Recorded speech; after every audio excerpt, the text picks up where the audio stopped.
no slander to the Utah Jazz, but you guys gotta understand, just like in video games growing up, we never played with Utah. Even as great as Karl Malone and John Stockton was. Last Dance on Sunday night, you know that MJ's flu game wasn't a flu at all. Rather, it was a food poisoning game. If you missed that episode, here's a quick recap. MJ ordered a pizza before Game 5 of the 1997 NBA Finals. His trainer recalls that he thought it was odd nearly 5 people showed up to deliver the pie. After eating the whole pizza himself, MJ got super sick. The flu we all know about was likely actually food poisoning. Particular with this Jazz crowd here in this arena. A little bit, yeah. I mean,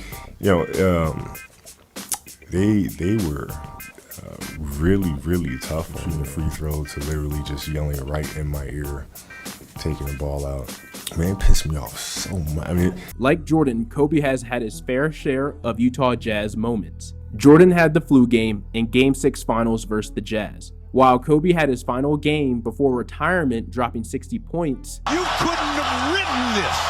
But also the semifinals loss in 1997, when he decided to turn down the He Got Game rule after the Lakers lost to the Jazz 4-1. I promise you, I'm playing. I swear to God. You and your wife. This is video of Russell Westbrook talking with security during the second quarter last night. It came just minutes after a screaming match with Shane Keisel, a fan in the first few rows. Young man and his wife in the stands told me to get down on my knees like he used to. And for me, that's just completely disrespectful. Russ is just F-bombing and carrying on, acting a fool down here, and everybody's getting on him. Keisel went too far, and he's not the only Jazz fan to do so. I've heard the N-word, I've heard black.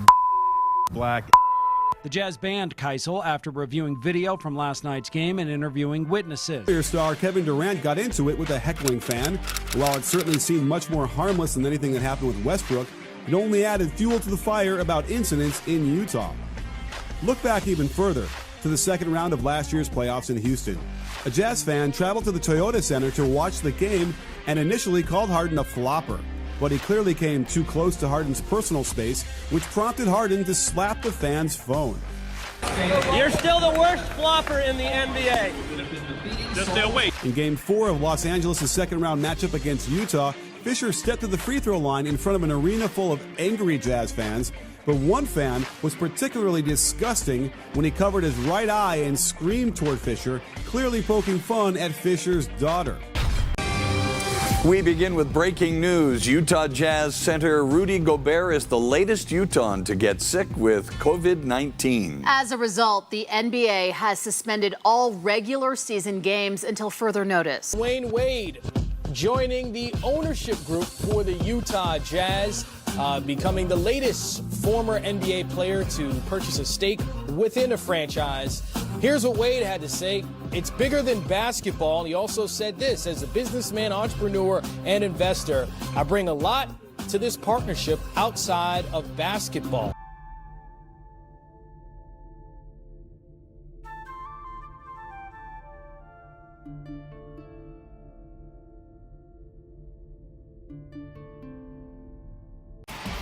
Breaking news in the NBA, Danny Ainge back in an NBA front office. It did not take long. He is now with the Utah Jazz. They've hired the former Celtics executive as alternate governor and CEO. He will oversee basketball operations after spending 18 years running the Celtics, winning one championship back in 2008. Of course, he was executive of the year, that Kevin Garnett-led team. A big trade that they made to get that big three together, and then stepped down from his position recently.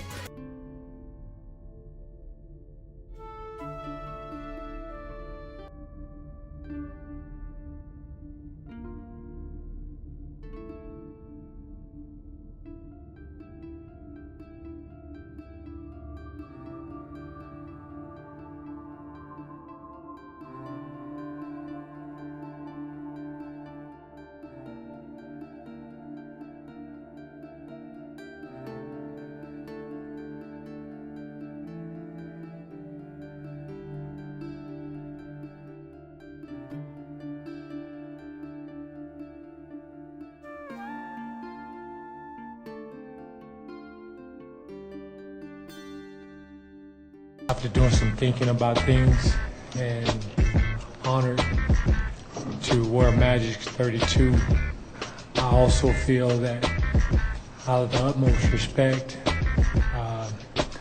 I don't think 32 should be taken out of the rafters. There will never be another Magic Johnson, and out of respect, I would like for his jersey to stay in the rafters and tell you that you're the man. But this is my jersey, though. Thanks for the jersey.